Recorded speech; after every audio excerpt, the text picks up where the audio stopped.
Hey guys, दिव्यस here. स्वागत है आपका हमारे channel Rax tech and games में। तो इस वीडियो में हम बात करने वाले हैं कि कैसे आप अपने फ़ोन या अकाउंट को हैक होने से बचा सकते हैं। और अगर आपने हमारे चैनल को सब्सक्राइब नहीं किया है तो ज़रूर से सब्सक्राइब कर लीजिए और वीडियो को टिल एंड तक देखिए। So without any further due, let's begin.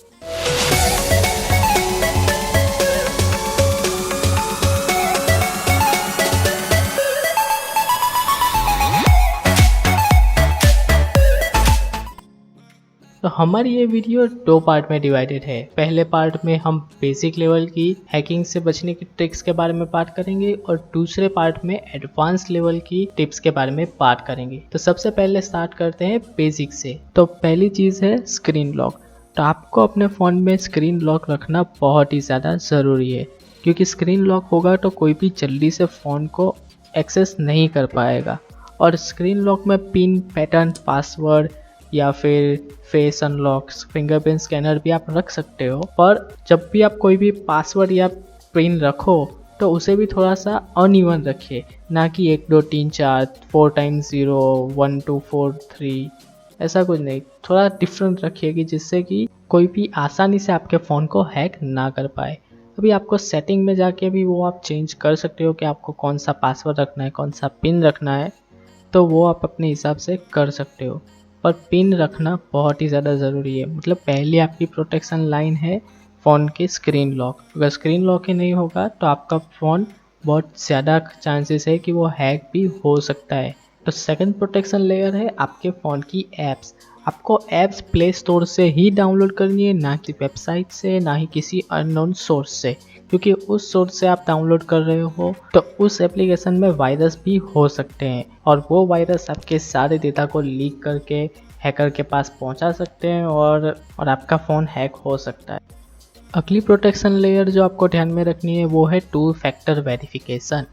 मतलब कि अगर आप कोई भी एप्लीकेशन में लॉगिन कर रहे हो, गूगल पे या फिर कोई भी एप्लीकेशन पे, तो आपके मोबाइल नंबर के ऊपर एक एसएमएस आएगा जिसमें ओटीपी होगा। आप उस ओटीपी को डालोगे तभी आपका अकाउंट लॉगिन होगा। और इस जैसी सिस्टम व्हाट्सएप में, फेसबुक में, इंस्टाग्राम में, ट्विटर में भी आ रही है और भी कई चीज़ों में आ रही है। उसे ज़रूर रखें ताकि आपका अकाउंट हैक ना हो पाए। अगली ध्यान रखने वाली बात यह है कि आपको अपने बैंक अकाउंट्स के जो एप्लीकेशन है उनको हमेशा लॉग आउट करके रखना है। जब भी आपको कोई काम हो आप लॉगिन कर सकते हो, फिर काम हो जाने के बाद आपको लॉग आउट कर ही देना है। काफ़ी एप्लीकेशंस तो ऐसी आती हैं कि हर बार आपको लॉगिन पूछेगा ही पूछेगा, पर जो भी एप्लीकेशन में ऐसा नहीं आता है आप उसे लॉग आउट कर दीजिए। जिससे कि होगा ये कि अगर आपका फ़ोन हैक हो भी चुका है तब भी बैंक में से पैसे कटने के चांसेस काफ़ी कम रहेंगे, क्योंकि जो पासवर्ड है वो आपके दिमाग में है। अगली ध्यान रखने वाली बात यह है कि आपको अपने फ़ोन में किसी भी तरह की रिमोट एक्सेस एप्लीकेशंस नहीं रखनी है, जैसे कि एनीडेस्क हो गया, टीम व्यूअर हो गया, क्योंकि इस टाइप की एप्लीकेशन से हैकिंग ज़्यादा जल्दी से पॉसिबल है। अगर आपको इस एप्लीकेशंस का कोई काम है तो आप उसे काम को ख़त्म करने के बाद अनइंस्टॉल कर दीजिए। फ़ोन में इंस्टॉल ना रखें, क्योंकि क्या पता कब क्या हो जाए। क्या आपके फ़ोन पे कभी फेक एसएमएस आए, जैसे कि आप इतने पैसे जीत गए हैं, वेबसाइट पे जाइए, क्लिक कीजिए? तो आपको ऐसी किसी भी वेबसाइट पे क्लिक नहीं करना है, क्योंकि ये वेबसाइट आपके पैसे लूटने के लिए ही बनाई गई है। अगर आप इस पर क्लिक करोगे तो आपके ये सारी बैंक की डेटा ले लेगा, या फिर जितने भी आपका लॉगिन या आईडी पासवर्ड है उसको कैप्चर कर लेगा और आपके अकाउंट की डिटेल्स लीक होने की और या फिर हैक होने के चांसेस बढ़ जाएंगे। तो ऐसी चीज़ों पर क्लिक करने से बचें। ये बात तो आप सभी ने सुनी ही होगी कि अपने ओटीपी या फिर सीवीवी नंबर को किसी को नहीं देना चाहिए। फिर भी इस टाइम पे भी काफ़ी लोग कॉल पे अपने फ़ोन में आए हुए ओटीपी नंबर को दे देते हैं और जैसे ही ओटीपी दिया नहीं कि आपके अकाउंट में से पैसे कट जाएंगे। तो ऐसी चीज़ों से बचने के लिए आपको ओटीपी किसी को भी नहीं देना है। आजकल इंटरनेट तो हर कोई यूज़ कर रहा है, पर इंटरनेट से ही हैकिंग स्टार्ट होती है। तो इंटरनेट का आपको जब तक यूज़ है आप उसे यूज़ करिए, पर जब यूज़ नहीं कर रहे हैं तो उसे बंद कर दीजिए। इंटरनेट है, वाईफाई है, ब्लूटूथ है, उसे आप बंद कर दीजिए, क्योंकि उससे भी हैकिंग हो सकती है। अगर आपके फ़ोन में कोई ऐसी एप्लीकेशन इंस्टॉल हो चुकी है जो कि आपके डेटा को लीक कर रही है, तो वो लीक करेगी इंटरनेट के थ्रू। अगर आपके फ़ोन में इंटरनेट चालू ही नहीं होगा तो आपका डेटा लीक नहीं होगा, जिससे कि आपका अकाउंट बच सकता है। जैसा कि मैंने अभी आपको बताया कि आपके फ़ोन में कोई ऐसी एप्लीकेशन इंस्टॉल हो चुकी है जो कि आपके डेटा को लीक कर रही है, तो आप उसे कैसे पहचानेंगे कि वो उस एप्लीकेशन से डेटा लीक हो रहा है। जैसा कि आप देख सकते हैं मेरे फ़ोन में अभी एक एप्लीकेशन इंस्टॉल है जो कि मैंने अननोन सोर्स से डाउनलोड की है। जैसे कि आप नीचे देख सकते हैं ये किसी और ही जगह की एप्लीकेशन है, तो शायद इसके अंदर कोई ऐसी चीज़ हो सकती है जो कि मुझे मेरा डेटा लीक कर रही है। तो आप जाएंगे एप्लीकेशन के ऐप इन्फॉर्मेशन में, और ऐप इन्फॉर्मेशन में जाके आपको जाना है परमिशन में। परमिशन में जाएंगे तो देखिए यहाँ पर ये सिर्फ स्टोरेज की परमिशन ले रही है, मतलब कि ये एप्लीकेशन मेरा कोई डेटा लीक तो नहीं कर रही है। मगर इसकी जगह पे ऐसा कुछ आया होता तो ये एप्लीकेशन शायद हार्मफुल हो सकती थी, तो उसे आपको अनइंस्टॉल कर देना चाहिए ताकि वो आपका किसी भी तरह का डेटा लीक ना कर पाए।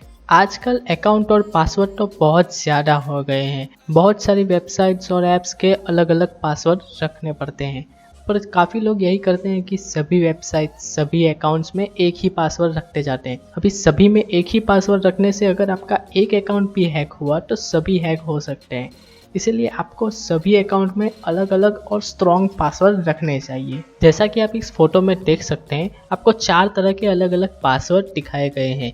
जैसे कि पहला हो गया जो कि नॉर्मल पासवर्ड है, आसानी से गैस किया जा सकता है। दूसरा हो गया थोड़ा सा हार्ड है। तीसरा बेटर है। और लास्ट वाला एक्सेलेंट है, मतलब कि आपको अपने पासवर्ड में हैशटैग डॉलर ऐसे चिन्हों की भी यूज़ करना चाहिए, जिससे कि आपका पासवर्ड ज़्यादा स्ट्रॉन्ग हो सके और आसानी से हैक ना हो जाए। तो ये थी सारी बेसिक ट्रिक्स अपने अकाउंट और अपने फ़ोन को हैक होने से बचाने के लिए। तो अब आ जाते हैं एडवांस ट्रिक्स के ऊपर। तो पहली चीज़ एडवांस ट्रिक में है होमोग्राफ यूआरएल से बचना।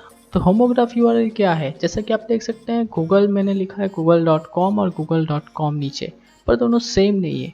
वो कैसे, अभी मैं आपको कंप्यूटर स्क्रीन पे दिखा रहा हूँ। तो अब हम हमारी कंप्यूटर स्क्रीन पे आ गए हैं। अब मैं ब्राउज़र में जा रहा हूँ और इस वेबसाइट पे मैं लिख रहा हूँ google.com। देखिए जैसे ही मैंने google.com लिखा, इसके हर वर्ड के नीचे और दूसरी लैंग्वेज के वर्ड्स भी आ रहे हैं जो कि सेम उसके तरह ही दिखते हैं।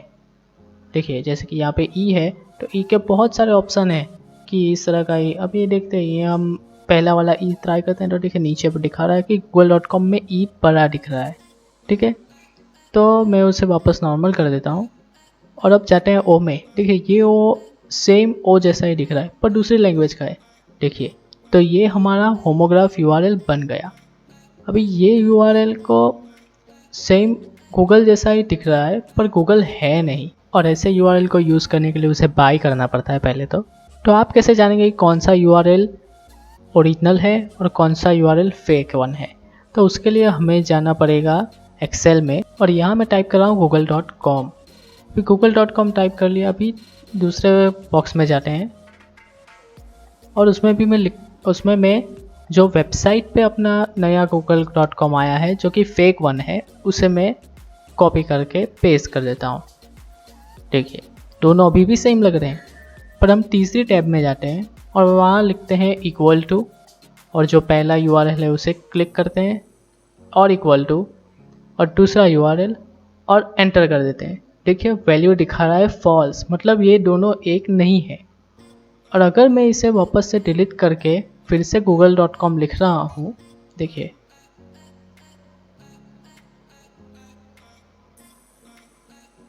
और एंटर करता हूँ, तो देखिए वैल्यू ट्रू दिखा रहा है।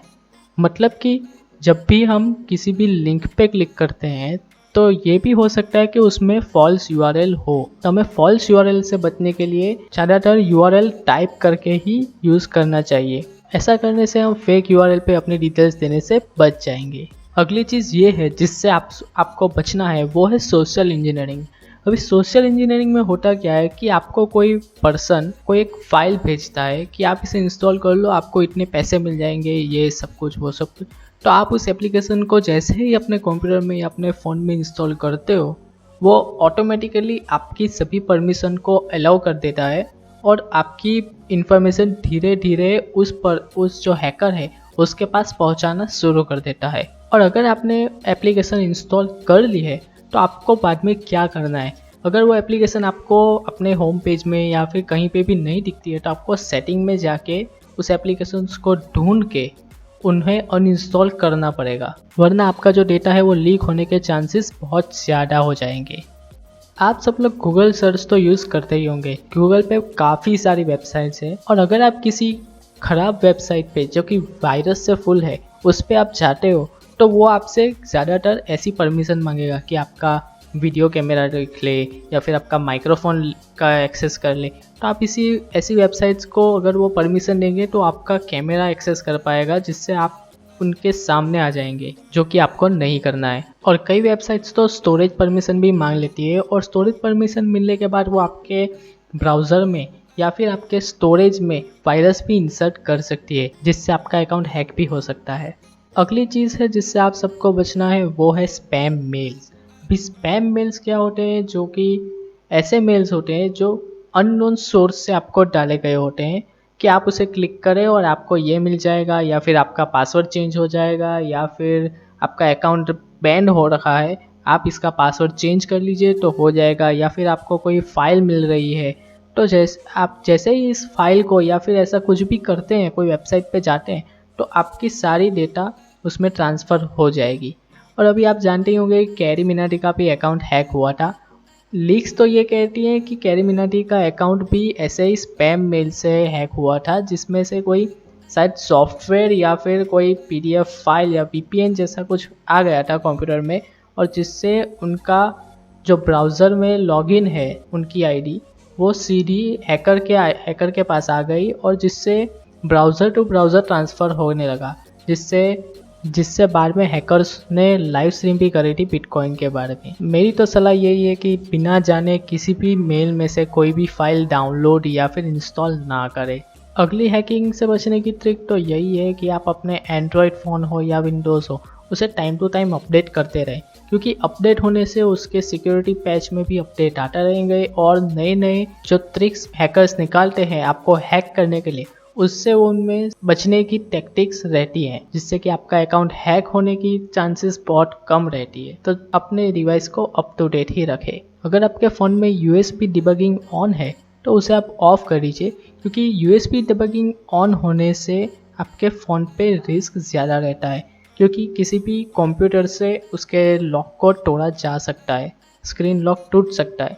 और अगर आपका फ़ोन रूटेड है या फिर आईफोन हो और वो जेल ब्रेक है तो उसे भी यूज़ ज़्यादा ना करें, क्योंकि इससे आपके जो सिस्टम की मेन फाइल्स है वहाँ पर एक्सेस आसानी से हो सकता है और आपका फ़ोन हैक भी हो सकता है। लास्ट चीज़ जो हर कोई चाहता है वो है फ्री वाईफाई। अभी आप किसी भी जगह पे जाते हैं और अब वहाँ पे वाईफाई फ्री है पर वो ओपन है, मतलब उसमें पासवर्ड नहीं है, तो उसे यूज़ करने से बचे, क्योंकि अगर आप ऐसे वाईफाई नेटवर्क पे हैं जिसमें पासवर्ड प्रोटेक्शन नहीं है तो आपकी सर्च हिस्ट्री लीक होने के चांसेस है, आपका कंप्यूटर या फिर आपका फ़ोन हैक होने के भी चांसेस है। क्योंकि आप ओपन वाईफाई में कनेक्ट हो, इसलिए हैकर आपके डिवाइस में कुछ भी डाल सकता है, जिससे कि आपका डिवाइस हैक हो सकता है। इससे बचने के लिए एक ट्रिक ये है कि आप वीपीएन यूज़ कीजिए, वर्चुअल प्राइवेट नेटवर्क, जिससे कि आपका डेटा जो भी आप सर्च कर रहे हो, जो देख रहे हो, वो एंड टू एंड इनक्रिप्ट हो जाएगा, जिससे कि आपके डिवाइस में कुछ भी डालना बहुत ही हार्ड या फिर इम्पॉसिबल हो जाएगा। तो ये थी कुछ टिप्स और ट्रिक्स हैकिंग से बचने के लिए। आपके पास भी कोई सा भी सुझाव हो तो मुझे नीचे कमेंट करना मत भूलिएगा।